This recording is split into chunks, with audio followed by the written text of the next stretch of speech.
YouTube, and then we hop from clutch 40 to clutch number 50. So that's a big hop.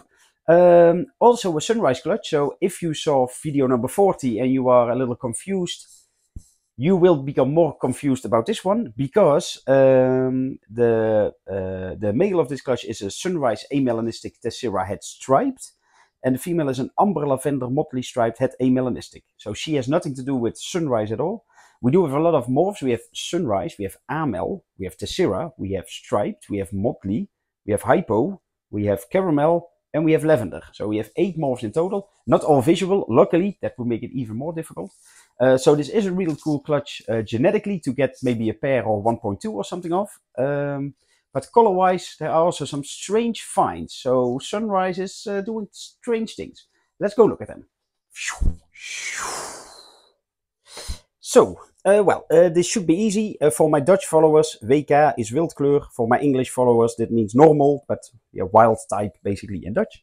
So, the baby should be pretty simple to ID, and well, that sort of is true, because this is a normal male, although it looks almost anerythristic from this angle. But look, you see there is some yellow and some red. Maybe it just still needs to shed. So that's male number 1. This is male number 2. And then we have 3 female normals. So female number 1 is this one.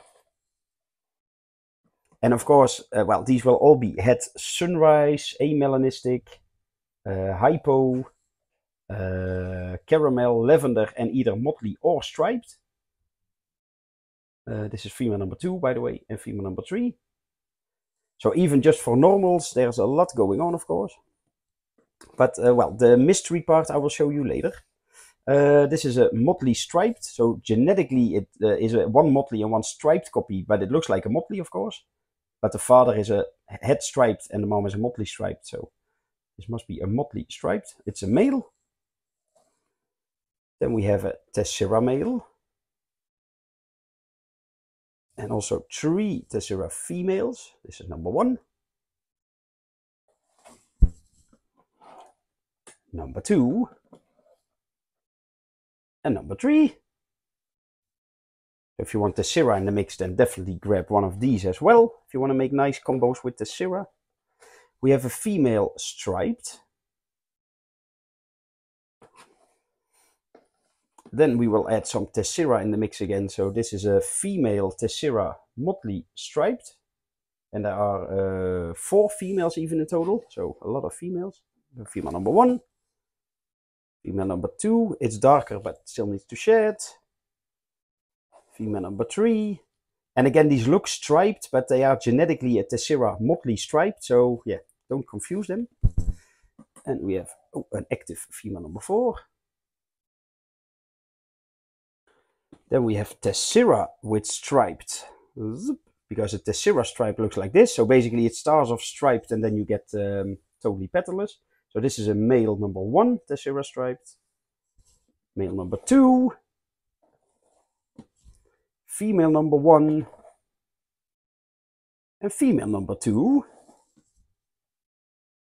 So yeah, if you want to get like a petalless snake like this, and then with sunrise in the mix, and opal or butter or amber or stuff like that, then these are good starts. Oh, I will get off my stool, because now we go to the amelanistic versions, and I put an explanation mark there, because it's just amelanistic Motley striped. But look, it looks like, well, it looks almost like an opal. I'll get a little bit more light. But this is also how a baby amelanistic sunrise would look. So pretty bright in the beginning, but especially the faded color in the back is pretty normal in sunrises. But the mom is not had sunrise whatsoever. I bred the female myself, and she is, well, not old, but a couple years old, and the line is just so old, so there's definitely no sunrise in there. But well, for some reason with the amelanistic, it looks almost like sunrise, because you could also have this that's sort of a little bit more normal. This is also a female amelanistic Motley stripe. So this would be female number 2. We also have it with Tessera in the mix. So we have a male amelanistic Tessera Motley striped, and then this female. That also still needs to shed, by the way, but also looks like a sunrise for some reason. Let's see. Oh, this is a good... well, the only downside, yes, she still needs to shed. I was a little too early with setting them up, but she is in shed, so it's not a really fair comparison, but these are both female amelanistic Tessera Motley Striped. So female number 1, female number 2. Can you spot the difference? Quite easy to see the difference, I guess. So yeah, I'm not sure what's going on. Then we have 2 1.1 Amel Tessera Striped. So this is the male. That is sort of, well, it is he is a little lighter in the back, but there's also no pattern, so it's not really fair to call him maybe sunrise like. But oh, by the way, it's 1.1. I lied. It's 2 males. But again, here, do you see the difference? Should be the same morph, but wait, if I put them together, go with your friend, with your brother. Do you see the difference? Like some of them, okay, well, he doesn't want to be a nice snake, but yeah, this also looks like it could be, well, yeah, sunrise, or yeah, almost opal-like, but there's also no lavender in the line, so it's not opal, of course.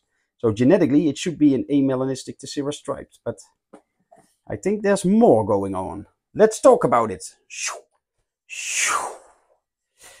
So, well, both clutch 40 and 50 are a little mysterious. Both of them has sunrise in the mix. And, well, like I said, last year I also had some strange sunrise mixes. So I am not 100% convinced sunrise is really just a simple recessive trait.